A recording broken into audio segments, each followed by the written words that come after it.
What's up, YouTube? Welcome to MtGDadsPod-Ep. My name is Rugley, joined here today by not the other Mitch. What is up? How's it going? Pretty good. How are you? I am doing well. Winding down the weekend. No complaints. Spring break was a success. Of course, that was a long time ago by the time this comes out. Yeah. So, Mitch, you've been playing with us for almost 2 years now. You have, let's see, three top eights last year plus two the previous year. So you have five total Lawnlander qualifier top eights with two appearances in the finals, three appearances in the finals. Is it two or three? I think it's two. The other appearance I have in a finals was a Was a popper, I popper think. event. Okay, yeah. So two appearances in Lawnlander finals. That's fantastic. You qualified for the championship in 2023. And you piloted this deck that we're going to talk about today, which is Workshop Midrange. So, Mitch, describe for me in your own words, what is Workshop Midrange? Sure. So it's evolved as I've kept playing it over the years. It started off as it started off actually not like too dissimilar. Like I think at least of the main board, probably 40 or 50 of the cards are the same. But I describe it as a mid-range deck just because when I think of like an artifact stompy or aggro list, it really has is playing Memnite and Signal Pest and a couple of other cards that are just Sure, like, I'm trying to kill you as fast as I can. Whereas I like my decks to be a little bit more flexible so I can find answers when I need them. absolutely. That being said, the deck is screaming fast on certain draws. So Yeah, yeah, you it have. certainly doesn't feel like a mid-range deck sometimes when I'm casting a 5-drop on turn 2, but So this is something that's not dissimilar with other mid-range decks in Canadian Highlander, in that they spend the first few turns of the game like making an absurd amount of mana. You know, whether that's casting mana rocks or mana dorks or fast mana or whatever it is. That's generally what the mid-range decks do. So you're totally right. In calling it that. Let me bring your Moxfield list up so that the viewers at home can see it. There it is. So let's start at the top with Karn, Scion of Urza. A lot of people are familiar with a couple of other Karns because they show up in Modern and other formats so frequently. But Karn, Scion of Urza is not something that you see a ton of outside of Canadian Highlander and, of course, occasionally Commander. 4 mana Karn, 5 loyalty, and he can reveal the top two, and then they get to pick one, and it goes into your hand. They can also the card that they don't pick gets exiled with a silver counter on it, which is what another of his abilities does. Puts that card into your hand, but I think this is probably in here for that third ability, like yeah, most of the absolutely. time. Yeah. Yeah. Like, After playing the deck for a good while and having a couple of newer cards come out, it occurred to me that the best thing I can be doing in almost every game is making the actually this is why we call them constructs, but they're the constructs right, that get +1/+1 for all your artifacts. yeah, This card is in here because he's a 4 mana make 2 constructs, yep. and then if he lives after that, I guess I can draw cards with him, but I'm really not doing that most of the time. Right. Yeah, that's totally, yeah. That's in my Yeah. experience. That has been the best mode of this by far. It's just these the card constructs. They get absurdly large in your deck. They're regularly 6 to 10 power creatures, and sometimes even more than that. Yeah. Okay. 35 creatures in here, which is on the higher side of creatures. So you've got tons. Well, I say tons, but there's four. They're 3 creatures or 0 mana or whatever, but 3 of them you have to actually pump mana into. So you've got Hangerback Walker, Stone Coil Serpent, and Walking Ballista, a card that has been banned in multiple formats. The Stone Coil Serpent has some sneaky keywords on it. In reach and trample. It's not something that you see on a colorless creature a ton of, and I Yeah. know from my own experience that reach has gotten me more than one time. Oh yeah. I think that it having trample, usually the like people don't forget about that, but reach and protection from multicolor are just so sticky on that card that Yeah. like the amount of the amount of times where someone is like, okay, I'm gonna K command and shock your stone coil, and I'm like, you have to pick a different target. Is Sorry. not zero. Yeah. And it being able to just block like random 1/1s has come up in lots of matchups. I think I've had more than one person just like, I'm gonna try and get in and take initiative back, and then I'm just like, okay, I'll block and kill your thing and keep the initiative, and then untap and make it bigger on my turn. Um, Oh no. all of these zero drops also have a theme. Like, there's a sub theme in the deck that you can lean heavier into if you want, and I've done it a little bit in previous builds, but I'm not in this one, which is like they deal with +1/+1 counters and making that matter. Oh sure. Yeah. So like I know my first version of the deck I was also on like Ozolith, Yep. and like a couple of other things where I was just like trying to really maximize like these cards and Steel Overseer and a couple other stuff. So Yeah. Yeah. Steel Overseer. That's like your favorite card, right? pretty much, yeah. Yeah. Like that's if I can play that in a format, I will. Hell yeah. Even if it's bad, which there aren't a whole lot of formats where that card's good right now, but this Sure. is one of them. In the one drop slot, you've got a Ginger Brute, a Hope of Girapur, and an Esper Sentinel. So we had a conversation at F&M about Ginger Brute and how that's just like the best thing that you can go get off of an Urza Saga. And first of all, I love that for you. Second Yeah. of all, tell me all about it. Sure. So this arose from the reason I started with this deck in Canadian Highlander is because I played Affinity in Modern, I played Affinity in Legacy, I played Affinity in Pauper. Oh wow. Very familiar. Yeah, I'm very familiar with artifact creatures and attacking with them. So Affinity in Modern will play a one of Ginger Brute to go get off of their Urza Saga, so you can attach your cranial plating and bash in for like 9. Yeah, Um, can't block this. Sorry. yeah. It's a little less good in this format just because people like to play haste threats, I have found. Fair. But the amount of games that I've been able to steal with Ginger Brute has not been zero. Perfect. Um, That's why it's and in the then deck. also, yeah. Have you ever And then soft? sometimes it'll just like, yeah, it'll finish off a planeswalker that's like Yeah, left with that's one. what. Yeah, we played on Friday night at F&M, and that's what it did. It came down and killed my Kaya. Have you ever soft locked anybody with Hope of Girapur? Just curious. Yes, several times. Perfect. Yep. There was a bit where there were quite a few people like that would bring academy decks like Yep. engine decks to FNM. Yep. And I think there was one match where I soft locked my opponent in 2 games.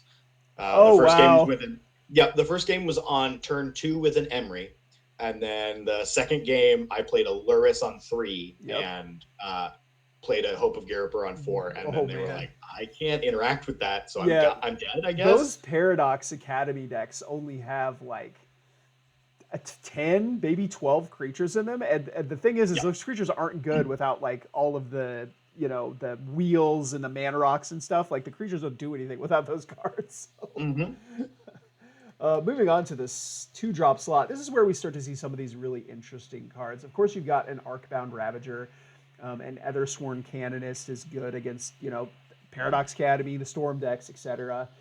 Ingenious Smith, this shows up, I think, in like some Pioneer decks maybe, but it's like it's a source of card advantage or card selection rather. Yeah. But it also gets bigger every time you play an artifact too. Yeah. Notably, it's whenever an artifact enters the battlefield. So, like, Yep. if I have something that makes a token on my opponent's turn, Yep. he gets bigger. Yeah. I have found that by replacing himself and like getting bigger, there are games I've won where I just like play him on 2, and then he just grows to be like a 6/6, and they kill all of my other threats because it's just a 3/3, or it's just a 4/4, and Right. then I'm attacking them for 7, and then they're like, "Oh, I'm dead, I guess." Sometimes the Sure. artifact themselves are more threatening than the white creature that grows every time you play an artifact, right? Because it's like an artifact deck. So like killing Yeah. the artifact seems like it's more impactful sometimes, but maybe it's not. Yeah. You've also got This a card also came out of there was a blue-white affinity deck in Modern that played it, and like I was yeah, really impressed with it in that deck. yeah, right on. A Lion's Sash to be able to interact with the graveyard a little bit. Patchwork Automaton, one of my favorite cards from Neon Dynasty. This card is nuts. The Ward 2 on this matters so much in those first few Oh turns of my the game. gosh. Yeah. Yep. Especially if you like jam it off of like a Soul Ring on one, or like you play a Mox and then cast it. Like Yep. casting it ahead of schedule, like it gets so tough to interact with Hmm. so quickly. Yeah, I agree. A Phyrexian Revoker, Steel Overseer, we mentioned that already. Stoneforge Mystic may seem surprising, but this is one of those things that lends to that being a little bit more mid-range and having that flexibility. You've got tons of equipment to go get, right? More so I think than most of the other decks. Yeah. So Let's take a look at that real quick while Mhm. we're talking about Stoneforge. So you've got Shadow Spear, Skull Clamp. Then you've also got Cranial Plating and Nettle Cyst. Is there four? Just those four? There are actually two more that I can go grab off of my Oh, Stoneforge the Mystic. Lion Sash, right? One of them is the Lion Sash, and the other one is the Reality Chip. Oh, okay. We haven't got to the 3 drops yet. So, yeah, those equipments that are also creatures really, like juiced up the Stoneforge Mystic stuff. Um, but yeah, generally the decks that play Stoneforge Mystic have 3 equipments that they can go get, and your equipments are, you know, more about like making your creatures huge. Yeah. It's a lot more about finding what I need to like solve a specific board state than it Yep. is like, oh, I get my Calder complete and I put it into play. Right. I Yeah. have tried that with the deck and it felt good, but like I felt like there was like it's probably just better if I play it as a tutor and then I don't have to put something into play off of it. I Yep. can just cast it, and I'm Yeah. perfectly happy with that. Yeah. That's really relevant is being able to cast all the things that you find. Um, so moving on from Stoneforge Mystic, this is like the only deck that I've ever seen the next card in. It is Surge Engine. I Yeah. think Surge Engine, made an appearance in some standard decks, maybe, but it is like what do you call those cards? The Kithkin. I can't think of what it's called. Ooh. Oh, the Figure of Yeah, Destiny. It's like a figure of destiny, right? You can keep Mhm. pumping mana into it every turn, and it adds abilities to it or whatever. Yeah. So it's a 2 mana 3/2 with Defender to start off, and you put 1 blue mana into it, and it loses Defender and gains it can't be blocked. You put 3 more mana into it, it becomes a 5/4. And then what is the last one? 7 mana. It's 4 blue, 6 mana. If it's blue, which it becomes blue with the second ability, you draw Yep. 3 cards. Yeah. And then that last ability you can activate over and over and over again. No, I think you can only activate it Oh, once. okay. You can only activate it once. Still, it's a recall. Yeah. And 6 mana might seem like a lot, but your deck has, Soul Oh, Ring and yeah. Tolarian Academy, obviously. So Mhm. you don't have a problem making that quantity of mana. No. Sir Ginger the Meal Eater. What is this? A cookies deck? Cookies dot deck? So not quite. With Arcbound Ravager being so good in this deck, Yeah. Sir Ginger just felt like a real like easy include because if I sacrifice an artifact, Sir Ginger lets me scry one, which Yep. honestly is the more relevant part of that ability. But also gets a +1/+1 counter. Um, and then I really added it because it has that first line of text where it gets hexproof, trample, and haste as long as an opponent controls a planeswalker. Yeah. Renin 6 was at one point just like completely ruining my day. Sure. Because Like, Besage you? Yeah. yep. Okay. So like giving myself like a 2 mana answer to Renin 6 that they just like play Renin 6. I'm like, cool, I can attack it for one with this other thing, and then attack with Sir Ginger and attack into it. And then if I get to kill it, great. And if not, they can't ping my Sir Ginger with it because it has hexproof. So like Sure. that was the original reason for it. Yeah, it definitely seems pretty good against Ridden 6. That reality chip that you talked about is kind of like it lets you play stuff from the top of your deck Mhm. as long as it's equipped. Chief of the Foundry, a lord for your artifact creatures. This next one is one of the most impressive cards in your deck. I think it's Dig Site Engineer. it really shows like the best thing I can do is make constructs. Yeah. Like it's not close. I've added more like very cheap and zero drop artifacts so I can activate dig site's ability more often. Yeah. Yeah, it gets out of control super duper quick. Emery Lurker of the Lock, of course, we all know that card is insane with artifacts. You've got an Etched Champion. Forensic Gadgeteer. This is not one that I have seen. So this is a new card from Murders of Karlov Manor. It is a 3-mana 2/3. Whenever you cast an artifact spell, investigate. Okay, cool. So each artifact spell is 2 artifacts. And then activated abilities of artifacts you control cost 1 less to activate. Holy cow. Yep. Notably, it can't make the activated abilities 0. But Still, I don't care. Holy cow. That's yeah. So this was one of 2 cards that I looked at from Murders of Karlov Manor that like I was like, wow, that seems really good. And then I tried it and I was super impressed. Even the ability to just make clues and then sacrifice them for 1 mana. For 1 mana, yeah. And then draw a card is, if I have an Academy out, I'm not losing any mana for doing it. Yep, for sure. Foundry Inspector, another thing that makes your artifacts cheaper. A Hull Breacher, CDH All-Star Liberator, Urza's Battlethopter. This card is another card that kind of got me on Friday. You should always read the cards, right? Yeah, So this card's weird. A 3-mana 1/2 flyer with flash. It has flying. You can cast colorless spells as though they had flash. And whenever you cast a spell, the amount of mana spent to cast it is greater than Urza's power. It gets a +1/+1 counter. Yeah, this card I like having like the ability to flash in threats. Yeah. Notably, I also really like its interaction with like Welding Jar, Aether Spellbomb, and Portable Hole. Oh, sure. And then my personal favorite thing, which I've gotten to do and I felt super super thrilled to do, I got to flash in a 1 ring on someone's attack step. Oh wow! Wait, did they attack already? You let them attack? They were attackers. I went flash in 1 ring, and they were like, "Oh." Oh. And I was like, "Yeah, okay, no blocks." Anywho, I'm gonna go to my turn. Oh, that's perfect. Lita, Mechanical Engineer. This is a jumpstart card. A 3-mana 3/3 with Vigilance. At the beginning of your end step, untap each other artifact creature you control, and then you can pay 4 to make a 5/5 Zeppelin artifact vehicle token. So being able to, it basically gives all your artifact creatures vigilance, sort of, right? Mm-hmm. Yeah. Seems very, very sweet. Except it's better vigilance because it lets me double activate like Steel Overseer. Oh, right. Yes, better vigilance. 100%. Yep. And also, like, it has that second ability, I guess. I've never activated it. Sure. Not once. But it also like lets me attack and block with like a Smuggler's Copter.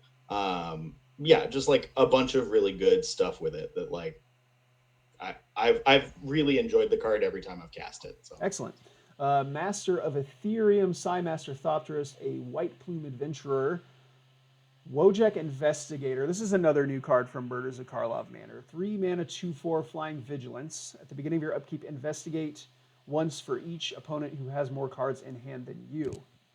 So, you're playing this deck with all this mana acceleration. Chances are your hand is getting empty pretty fast. You need ways to recuperate that card advantage, right?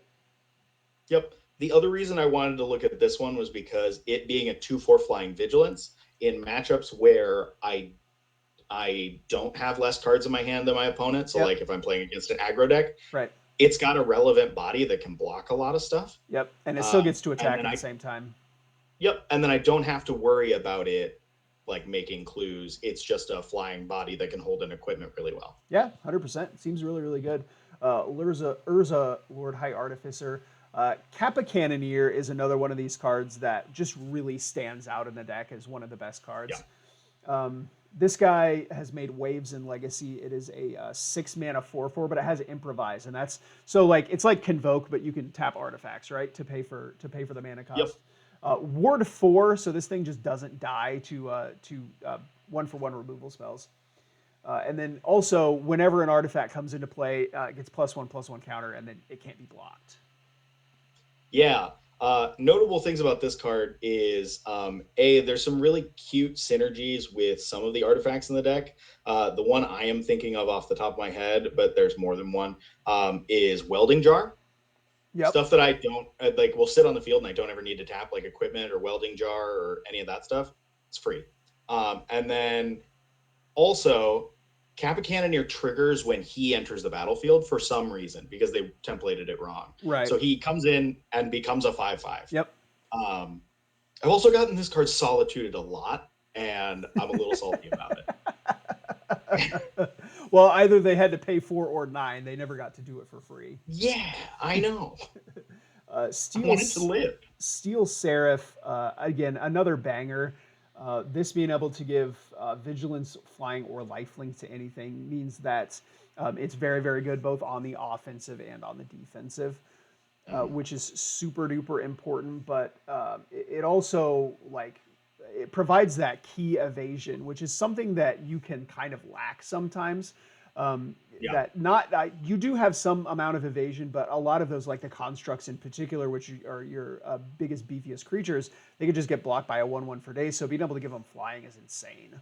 Mm-hmm. It also there's a bunch of cards in this deck that just gain me a bunch of life, and it's one of them. Lifelink is probably the most relevant keyword it can give on any of my stuff, because I will win every single race. It doesn't matter if they block my constructs with a 1/1 for days. 100%. I don't care what they're attacking with. I'm just going to gain 9 life and they're never going to be able to catch up. Yeah, 100%. Thought Monitor to round out the creatures. Moving on, you just got 2 sorceries, Prismatic Ending, and then a Thought Cast. In the instant spots, you've got Dispatch, which is like a Swords to Plowshares. They don't get to gain life, though. And then it's like Metalcraft. Metalcraft, that's what it's called. You got 3 artifacts. Exiles a creature. Otherwise, it just taps a creature. So it's always going to do something. And in those racing situations like you were talking about, just tapping a creature is sometimes enough to be able to win the game. I've never had it not exile something. Of course, yeah. Most of the time it's going to be Metalcrafted. March of Otherworldly Light. And the amount of mana that your deck can make, I can imagine you can exile some very large permanents with this. I can. Most of the time it ends up being I'm not going to put more than 2 or 3 into X. Yeah. There's a good amount of the time where it's just 1 white, get rid of a thing. Yep. Like another copy of Prismatic Ending. It's very good for. I have found that mock starts are really strong, and so giving myself a way to just get it out of there before they actually get to snowball anything from it. Yeah, wonderful. Yeah, makes sense. A Path to Exile and a Swords to Plowshares, of course. We're going to move on to the artifacts. There are 23 of them. That is a ton. This would be a good time to look at your point spread. So you've got a Mana Vault, a Strip Mine, a Mox Sapphire, a Mox Pearl, and a Tolarian Academy. So were you playing Strip Mine before it went down to 2 points? I don't remember. No. Okay, so how did this adjustment change your point spread? Sure. So before it went down to 2, I was on some combination of either Mox, Mana Vault, Jite, Academy, and then another 1-point card. Okay. Or I would be on Mox, Soul Ring, Academy, Jite. Okay. So it basically was not that Jite isn't good, but I kept finding that I was not having, it was providing a lot of wins in matchups that I already was favored in. Sure, that makes a lot of sense. My deck eats creature decks alive 90% of the time. And it being able to help those is not necessarily what I needed. What I needed was to be able to punish greedy mana bases. And once it got shifted down to 2, I already had put Crucible of Worlds in my deck before. And being able to strip lock someone at 2 or 3 lands. Yeah, it feels good. Yep. Pretty good, not bad. Yep. So I was well, let's just cut Jite, and then I will play I'll play the Mana Vault because that card has been fine when I've played it. It's good. It's Yeah, just like, I agree. yeah. And then I Tolarian Academy and two pieces of Fast Man are always in my point spread. So Makes sense. Okay, so additional non-pointed fast mana. You've got a Lotus Petal, you've got a Mox Diamond, a Mox Opal, and let's see, is that it? Yeah, so no Chrome Mox. That's interesting. I get concerned that I am not going to have enough non-artifact colored spells to exile to the imprint ability. Right. Um, I think I did the math one time, and the amount of of the 60 something spells in this deck, 66 spells in the deck, um, I think 20 or less of them. Yeah, and I think I haven't done the math recently or looked at that, but if I remember correctly, it's 27 Yeah. colored non-artifact spells you want to have in order to be able to imprint reliably under that Chrome Mox. So Mhm. yeah, that does make a lot of sense. Also in the zero drop spot, you've got a Mishra's Bauble, Tormod's Crypt, and Urza's Bauble, and that Welding Jar that we have mentioned several times before. Moving on to the one drop artifacts, we have an Aether Spell Bomb as a little bit of interaction and expedition map to help you go find that Tolarian Academy or Strip Mine. What you may have, we already talked about the Mana Vault Portable Hull. It's an artifact removal spell. What more do you want? Retrofitter Foundry is super annoying. Retrofitter Foundry This might be my pick for the best card to get off of Urza's Saga. this card can grind like no other. And when you have a Tolarian Academy and like 6 or more artifacts in play, it gets absurd real quick. Notably, the Investigator makes all of the abilities cheaper. Oh wow! Except for the one that costs 1 mana. Yeah, so now it's 1 make a servo, 2 to untap it, 1 to make a Thopter, 2 to untap it, That's 1 to fun. make a free to make a construct. That's fun. We already talked about the equipment. This Blackstaff of the Waterdeep is another super interesting card that I don't know if I've ever seen in another deck. So it's kind of like that enchantment, that Scissors enchantment, sort And of. Soul Artifact. It's sort of like that. Tell me about Blackstaff of Waterdeep. Sure. So this one, I looked at it when AFR came out, and I was like, this seems nuts because it's repeatable. And like, if they deal with the Blackstaff, that's the same as them dealing with the enchantment.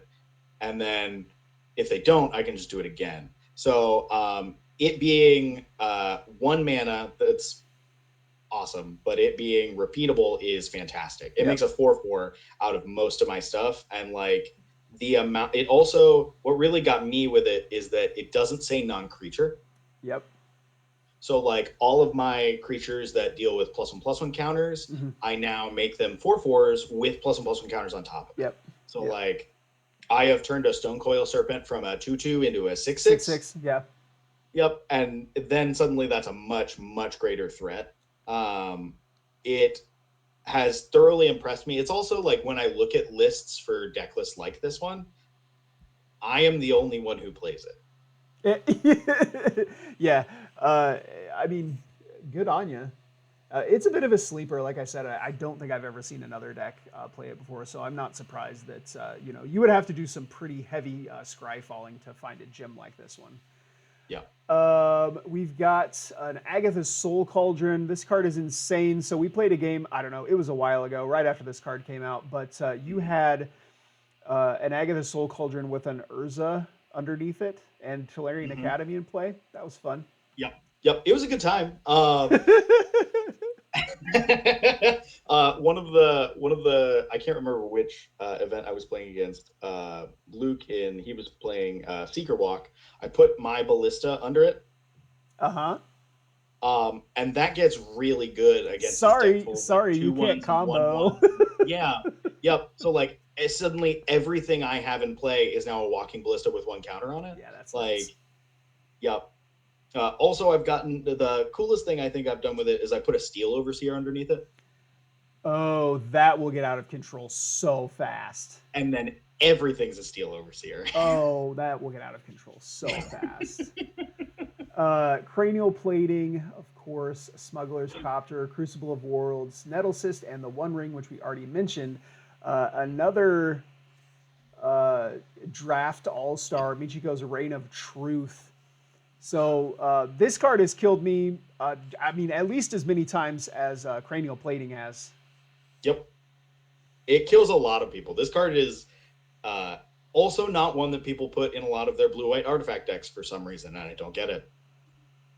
Yeah, I mean, have you ever had a construct that also makes your other creatures bigger? That's basically Uh, what this is, right? yep. Yep. The first 2 turns, it's an extra copy of Cranial Plating, except it also puffs toughness. Yep. And then it flips into a giant idiot. Yeah. Yeah, it's I will steal games out of nowhere with this card. Just Uh-huh. rip it off the top of my deck and be like, Seen oh, it okay. happen Well, more this than is one a time. 7/9 Ornithopter now. Yeah. Oh, feels good. That does it for the non-land cards. You do have quite a few interesting lands in here. Your mana certainly does not just make mana. An Academy Ruins to be able to buy things back out of the graveyard. Of course, you've got some artifact lands. You've got soul lands. A Iganjo for a little bit of buffering against a flood out, a land that doubles as a spell. The Inventor's Fair, I think I have seen you go get off of Expedition Map just as many times as Tolarian Academy. Yeah, because it's a little mana intensive, but like in games where like we're just like neither one of us is like actually doing a bunch and like we're answering threats. If I've got the extra mana, being able to set up an Inventor's Fair loop with Crucible of Worlds means all of my deck is now in my hand. Yeah, for that's very, 4 mana. very good in those sort of like board stall situations. Mhm. Mishra's Workshop for the ultimate start.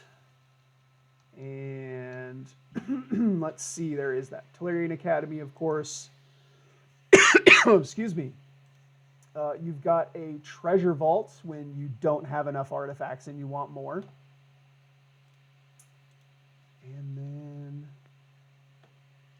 that about does it. Of course, you've got an Urza Saga, a Caracas, and a Wasteland.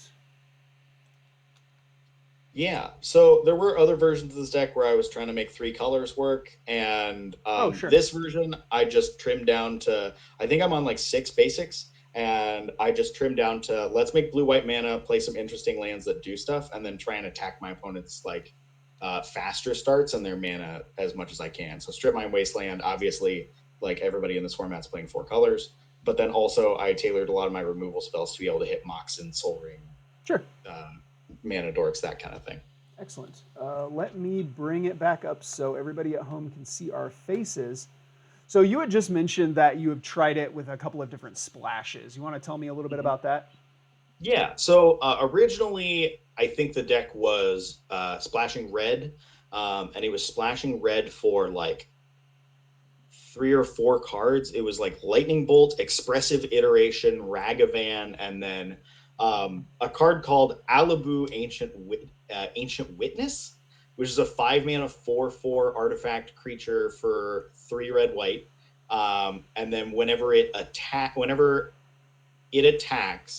you deal X damage to any target and scry X, where X is the number of artifacts you have in play. Okay. Yep. And then I've also tried Black Splash with the deck around Brothers War. The Urza from that commander deck I thought was really cool. He ended up not really, like, him being consistently 3 mana that's different colors ended up being kind of tough. Sure.